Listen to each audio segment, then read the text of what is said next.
अस्सलाम वालेकुम। आज हम जिस टॉपिक पर बात करने वाले हैं वो है सिविल कोड्स ऑर्डिनेंस 1962 और आज की इस वीडियो के अंदर हम इस ऑर्डिनेंस को कंप्लीट पढ़ेंगे और इस वीडियो को सुनने के बाद इंशाल्लाह आपका सिविल कोड्स ऑर्डिनेंस का कभी भी मसला नहीं रहेगा और आपके कंसेप्ट इंशाल्लाह बहुत अच्छे से क्लियर हो जाएंगे। तो सबसे पहले है जी इसका सेक्शन 1। कोई भी एक्ट होता है तो उसका जो सेक्शन 1 होता है वो होता है उसका शॉर्ट टाइटल, एक्सटेंट और कमेंसमेंट। तो इसका जो शॉर्ट टाइटल होगा ये अगर KPK वालों के लिए है तो वो है West Pakistan civil code ordinance 1962 और पंजाब वालों का है तो पंजाब सिविल कोड ऑर्डिनेंस 1962। उसके बाद अगर पंजाब वालों का है तो वो पूरे पंजाब पर लागू होगा, अगर KPK वालों का है तो पूरे KPK पर लागू होगा। और ये कब आया, नाफिजुल अमल कब हुआ? जिस दिन ये ऑफिशियल गजट में शाये हुआ उसी दिन ये नाफिजुल अमल भी हो गया। उसके बाद है जी इसका सेक्शन 2 डेफिनेशंस। किसी भी एक्ट को समझने के लिए उसकी डेफिनेशंस को समझना बहुत ज़रूरी है। तो वो कहते हैं गवर्नमेंट से मुराद होगी पंजाब गवर्नमेंट या अगर KP वालों का है तो खैबर पख्तूनख्वा गवर्नमेंट। उसके बाद हाई कोर्ट की बात करता है, अगर पंजाब का एक्ट है तो Punjab high court, Lahore high court और अगर KPK वालों का है तो पेशावर हाई कोर्ट, इससे मुराद होगी। उसके बाद वो बात करता है जी लैंड क्या होगी। लैंड से मुराद वो लैंड जो एग्रीकल्चर पर्पज़ के लिए इस्तेमाल होगी या सबसर्वेंट फॉर एग्रीकल्चर पर्पज़ होगी, यानी इसके अंदर रिहायशी जगह नहीं आएगी।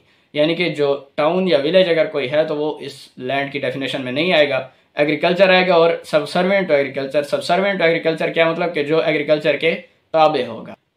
अब एग्रीकल्चर के ताबे क्या होगा? एग्रीकल्चर के ताबे होने का ये मतलब है कि जैसे हम अपनी ज़री ज़मीन पर जाते हैं, वहाँ हमने एक ट्यूबवेल लगाया होता है। ट्यूबवेल के लिए हमने एक छोटा सा कमरा बनाया होता है, तो उसके अंदर हमारा ट्यूबवेल पड़ा होता है। तो वो कमरा क्या है? वो एग्रीकल्चर के ताबे है, सबसर्वेंट फॉर एग्रीकल्चर है, यानी कि एग्रीकल्चर पर्पज़ के लिए यूज़ होता है। इसके ऊपर कोई एग्रीकल्चर लैंड के ऊपर कोई इमारत होगी तो वो भी लैंड के अंदर आएगी, डेफिनेशन में आएगी। उसके बाद वो कहता है लैंड सूट क्या होगा। लैंड सूट वो होगा जो ज़री ज़मीन वाला जो दावा होगा उसको हम लैंड सूट कहेंगे, या इसके ऊपर कोई इंटरेस्ट होगा तो उसको भी हम लैंड सूट कहेंगे। उसके बाद वो कहता है वैल्यू की क्या मतलब होगा। वैल्यू का मतलब होगा सब्जेक्ट मैटर की वैल्यू। उसके बाद है जी इसका सेक्शन 3 के अंदर वो कहता है सिविल कोर्ट्स की क्लासेस बताता है। तो इसके अंदर उसने 3 क्लासेस बताई हैं, डिस्ट्रिक्ट जज की अदालत, एडिशनल डिस्ट्रिक्ट जज की अदालत और सिविल जज की अदालत। उसके बाद सेक्शन 4 के अंदर वो बताता है, सेक्शन 4 में वो कहता है कि हुकूमत सूबे को ज़िलों में तकसीम कर देगी और ज़िलों की हदूद बताएगी और उन हदूद के अंदर एक हेडक्वार्टर को डिटरमाइन करेगी। उसके बाद वो सेक्शन 5 के अंदर बताता है डिस्ट्रिक्ट जज, अदालत हुकूमत जितने चाहेगी डिस्ट्रिक्ट जज ज़रूरी अपॉइंट करना वो अपॉइंट करेगी और हर डिस्ट्रिक्ट में एक डिस्ट्रिक्ट जज देगी। और एक डिस्ट्रिक्ट जज यानी कि एक बंदा एक से ज़्यादा डिस्ट्रिक्ट्स का भी, एक से ज़्यादा अदालतों का भी डिस्ट्रिक्ट जज बन सकता है, एक से ज़्यादा ज़िलों का भी वो एक डिस्ट्रिक्ट जज बन सकता है। उसके बाद जी सेक्शन 6 के अंदर है कि जितने हुकूमत ज़रूरी समझेगी एडिशनल डिस्ट्रिक्ट जजेस अपॉइंट करेगी और एडिशनल डिस्ट्रिक्ट जज जो उसको असाइन करेगा वो वही काम करेगा और उस काम को करने के लिए उसके पास डिस्ट्रिक्ट जज वाली पावर्स होंगी, यानी कि जो जितनी पावर डिस्ट्रिक्ट जज के पास है वो सारी उसके पास होंगी। यह हमें बताता है सेक्शन 6। सेक्शन 7 के अंदर है कि सिविल सूट हम ओरिजिनल जुरिस्डिक्शन में डिस्ट्रिक्ट जज के पास भी दायर कर सकते हैं और बिना सब्जेक्ट मैटर की वैल्यू के, यानी कि जो सब्जेक्ट मैटर की वैल्यू बताई गई है उसके भी कोई बार नहीं है। जितने का भी दावा है आप ओरिजिनल जुरिस्डिक्शन में डिस्ट्रिक्ट जज के पास दायर कर सकते हैं। उसके बाद सेक्शन 8 के अंदर बताता है कि हुकूमत हाई कोर्ट की कंसल्टेशन से नंबर फिक्स करेगी कि कितने सिविल जजेस अपॉइंट करने हैं। उसके बाद उनके रूल्स बनाएगी उनकी रिक्रूटमेंट के क्वालिफिकेशंस के लिए, यानी कि कितनी क्वालिफिकेशंस होगी। जैसे पंजाब के अंदर पंजाब जुडिशल रूल्स 1994 उन्होंने बनाया। और उसके बाद वो बताता है कि जितने भी रिक्वायर होंगे सिविल जजेस वो उनको अपॉइंट कर देगी हुकूमत हाई कोर्ट की कंसल्टेशन से। उसके बाद सेक्शन 9 के अंदर बताता है कि pecuniary jurisdiction of the civil courts, high court उनका तयन करेगी उनके सब्जेक्ट मैटर की वैल्यू के मुताबिक। ये हमने अपने CPC के लेक्चर के अंदर सेक्शन 6 के अंदर भी पढ़ा है और सेक्शन 15 के अंदर भी हम पढ़ेंगे कि पेक्यूनरी जुरिस्डिक्शन सिविल जजेस की कितनी होगी। उसके बाद वो सेक्शन 10 के अंदर बताता है कि सिविल जज की हदूद, उसकी जुरिस्डिक्शन की लिमिट्स वो हाई कोर्ट बताएगी और जिस भी ज़िले में अगर किसी सिविल जज को हाई कोर्ट अपॉइंट कर देगी तो उस पूरे ज़िले के अंदर उसकी पावर होगी, जुरिस्डिक्शन होगी। 11 रिपील है स्मॉल काजेस कोड वाला। 12 के अंदर है कि हाई कोर्ट सक्सेशन एक्ट 1925 के अंदर जो लिखा है उसको हम नहीं छेड़ेंगे, उसको मद्देनज़र रखते हुए हाई कोर्ट किसी भी सिविल जज को ये पावर दे सकती है कि वो किसी भी सूट का, किसी भी दावे का कॉग्निजेंस ले ले और डिस्ट्रिक्ट जज को भी कह सकती है कि वो सिविल जज को कोई भी केस ट्रांसफ़र कर दे। और सब क्लास 2 में बताता है कि सिविल डिस्ट्रिक्ट जज के पास भी ये पावर होगी कि वो किसी भी सिविल जज से केस को विड्रा कर ले अपने आप के डिस्पोज ऑफ करने के लिए या किसी को ट्रांसफ़र करने के लिए, और उसको ट्रांसफ़र करेगा जो कि उसको डिस्पोज ऑफ करने का कॉम्पिटेंट भी हो। उसके बाद प्रोवाइजो है कि जो कॉग्निजेंस हाई कोर्ट ने सिविल जज को दी है, यानी कि हाई कोर्ट ने उसको डायरेक्शंस दी हैं सिविल जज को कि आप इस केस की कॉग्निजेंस ले लें, तो उसकी विड्रॉल का हुक्म डिस्ट्रिक्ट जज नहीं कर सकता। और उसके बाद जब डिस्ट्रिक्ट जज किसी को केस ट्रांसफ़र कर देगा तो जिसको ट्रांसफ़र करेगा उसके पास ऐसी ही पावर्स होंगी जैसी कि उस अदालत के पास थी जिससे उसने विदड्रॉ किया है। इसके बाद है जी सेक्शन 13। सेक्शन 13 के अंदर यह बताता है कि प्लेस ऑफ सिटिंग, अदालतें कहाँ होंगी। हाई कोर्ट बताएगी कि अदालतें कहाँ पर होंगी।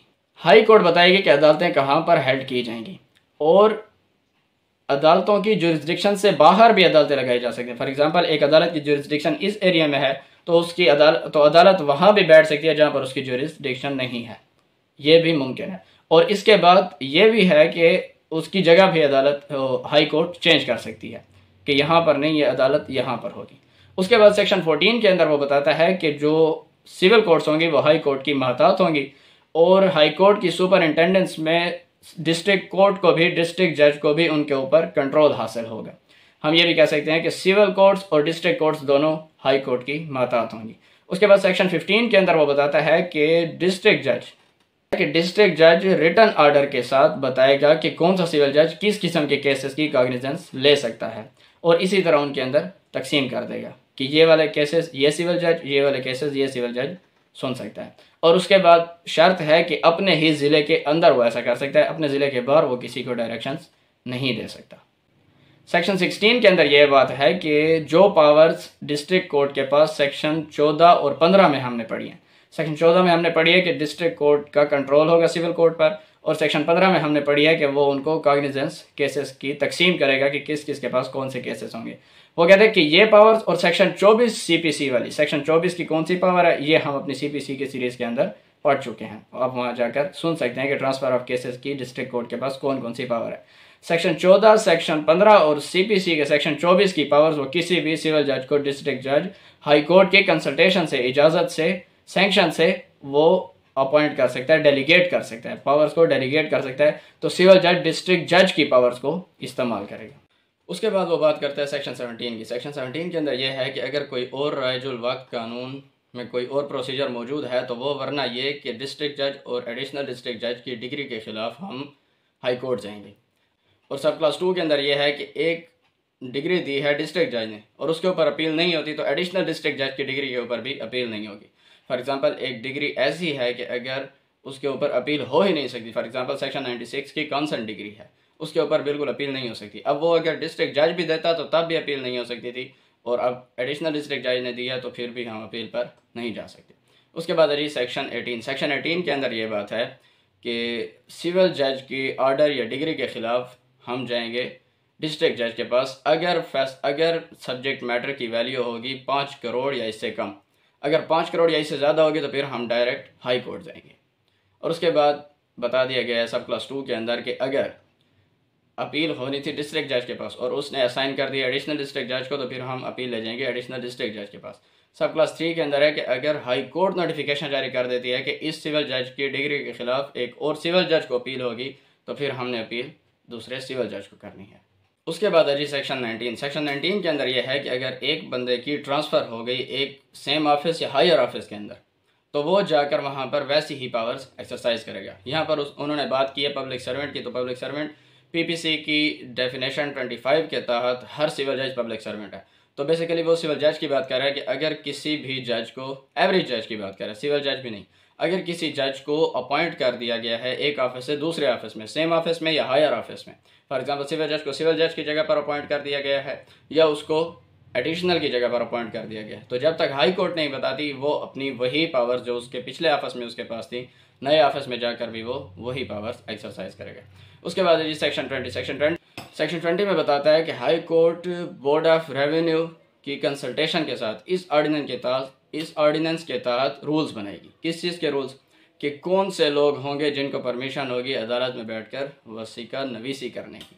ये बेसिकली वसाइक नवीसों के लिए प्रोविज़न है। तो कौन लोग होंगे जिनको परमिशन होगी? और उसके बाद उनके लाइसेंसेस को इशू करेगी, इसके लिए रूल्स बनाएगी, और किस तरह उन्होंने काम करना है इसके लिए रूल्स बनाएगी, और कितनी उन्होंने फ़ीस चार्ज करनी है इसका रूल बनाएगी। और उसके बाद अगर वो इन रूल्स की ब्रीच करते हैं तो कौन सी अथॉरिटी उनको इन्वेस्टिगेट करेगी और क्या पेनल्टीज़ होंगी, इस चीज़ के भी रूल्स बनाएगी। उसके बाद है जी सेक्शन 21। सेक्शन 21 के अंदर ये बात है कि अगर इन केस किसी भी डिस्ट्रिक्ट जज की डेथ हो जाती है या वो किसी भी वजह से अपने ऑफिस अपनी ड्यूटीज़ परफॉर्म नहीं कर सकता, तो उसकी जगह एडिशनल डिस्ट्रिक्ट जज को और उसकी गैर मौजूदगी में सिविल जज को उसकी सारी पावर्स दे दी जाती हैं, उसको उसकी जगह तैनात कर दिया जाता है, और उसकी जितनी भी अपीलें, दावे, प्लीडिंग, एग्जीक्यूशन, इजरा, जितने भी प्रोसीडिंग्स होगी वो सिविल जज चलाएगा, जब तक वो पुराना डिस्ट्रिक्ट जज आ नहीं जाता या उसकी जगह नया अपॉइंट नहीं हो जाता। उसके बाद सेक्शन 22 के अंदर यह है कि अगर डिस्ट्रिक्ट जज लीव पर है, आरसी लीव पर है या लीव पर है, तो फिर उसकी जगह भी एडिशनल डिस्ट्रिक्ट जज या वो नहीं तो सिविल जज को अपॉइंट कर दिया जाएगा, और उसके पास भी वही 21 वाली पावर्स होंगी सारी। उसके बाद सेक्शन 23 के अंदर है कि अगर किसी सिविल जज की मौत हो जाती है या सस्पेंशन बरतरफी हो जाती है या वो एब्सेंट है, किसी भी वजह से उसकी एब्सेंस है, तो फिर उसकी जगह एक और सिविल जज को अपॉइंट कर दिया जाता है, और वो उसकी जगह उसका सारा चार्ज संभाल लेता है अपनी ही अदालत में बैठकर या उसकी अदालत में बैठकर, यानी कि एक ही अदालत में बैठकर सिविल जज दो अदालतों का काम करेगा, उस अदालत की भी कार्रवाइयाँ इसके पास लाई जाएंगी।